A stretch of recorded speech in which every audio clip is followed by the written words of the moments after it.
पण तो भाजपाचा होऊ शकतो. मला कसं माहिती असेल ना, त्यांच्या आघाडीचा हात काय, त्यांची युती आहे का काय, त्याच्या अंतर्गत प्रश्न आहे ना, आपला थोडी आहे. आपण कशाला प्रत्येक गोष्टीत लक्ष घालायचं. आम्ही राजकारणात तुमच्या सगळ्यांच्या आयुष्यात एक चांगला बदल घडवण्यासाठी आले, सारखं दुसऱ्याच्या घरात डोकवण्यासाठी नाही. बहीण म्हणून अजित मला सांगितलेलं आहे की ही महाराष्ट्राचा मुख्यमंत्री कोण व्हायचं हे महाराष्ट्राची मायबाप जनता ठरवणार. हा कैलासाची यशवंतराव चव्हाणांचा वारसा आहे. अशाच व्यक्तीने याचा मुख्यमंत्री व्हावं जो महाराष्ट्राला देशात एक नंबर होईल, हे सातत्य आहे.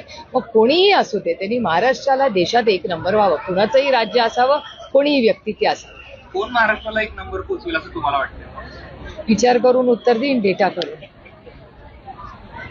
ते अजितदादांनी काल एक विधान केलेलं आहे की माळेगाव सहकारी साखर कारखान्यात पॅनल टू पॅनल निवडून द्या, आम्ही विकास करू. प्रत्येक जण हे बोलते, प्रत्येक जण मतं मागताना हे पॅनल टू पॅनल मतदान करा. चला माहिती नवीन काही एआयच्या माध्यमातून बारामतीमध्ये काही कंपनी 100% तंत्रज्ञान होणारच नाही. ह्याच्या एआय मधून प्लेसमेंट्स पण होतील आणि दरवेळीच कंपनी लागणार नाही.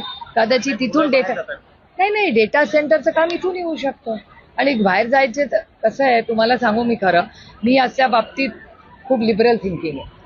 म्हणजे आता माझी मुलं काहीतरी स्पेशलिस्ट शिकण्यासाठी दुसऱ्या गावात गेली तर त्याच्यात काही नुकसान नाही, कारण का रोकठोक महाराष्ट्राला सबस्क्राईब करा आणि बेल आयकॉनवर क्लिक करायला विसरू नका.